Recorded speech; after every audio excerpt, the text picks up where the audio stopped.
सुबह के करीब 5 बजे का समय था।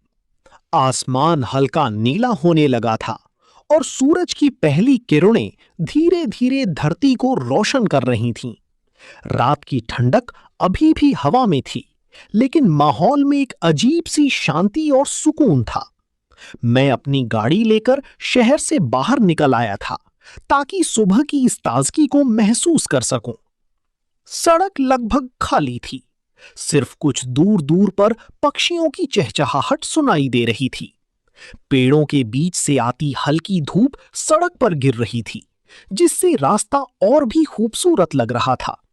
मैं धीरे धीरे गाड़ी चला रहा था। कोई जल्दी नहीं थी, बस उस पल को जीना था। कुछ किलोमीटर आगे जाने के बाद मुझे एक छोटा सा गांव दिखाई दिया।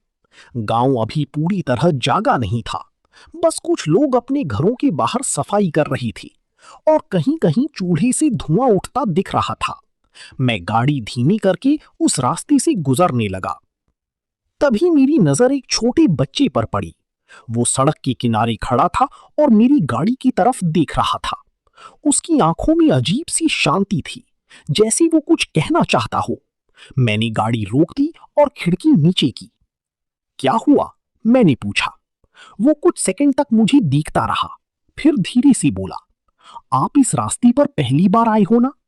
मैंने हैरानी से कहा, हाँ, क्यों? वो मुस्कुराया, लेकिन उसकी मुस्कान थोड़ी अलग थी।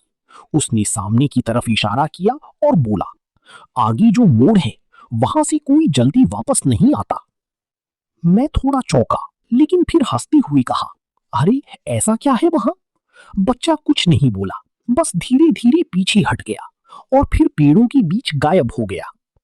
मैंने कुछ देर सोचा, फिर गाड़ी स्टार्ट की और आगे बढ़ गया। जैसी जैसी मैं उस मोड़ के करीब पहुंचा, माहौल थोड़ा बदलने लगा।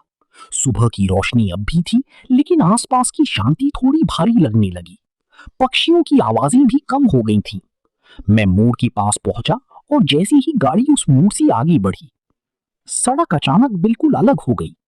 अब वहां कोई गांव नहीं था, कोई घर नहीं था, बस एक लंबा सुनसान रास्ता जो पहले से बिल्कुल अलग था।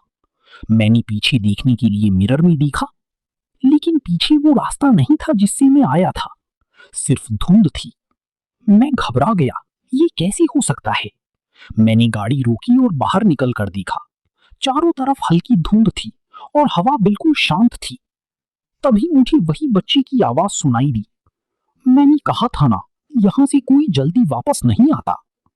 मैंने मुड़कर देखा, वो बच्चा फिर से वहीं खड़ा था, लेकिन इस बार उसकी आंखें बिल्कुल खाली थीं और वो धीरे धीरे मेरी तरफ बढ़ रहा था। मैं जल्दी से गाड़ी में बैठा और स्टार्ट करने लगा, लेकिन इस बार गाड़ी तुरंत स्टार्ट नहीं हुई। कुछ सेकंड बाद इंजन चालू हुआ और मैंने तेजी से गाड़ी आगे बढ़ा दी। अब मैं बिना रुके बस आगे ही जा रहा था, लेकिन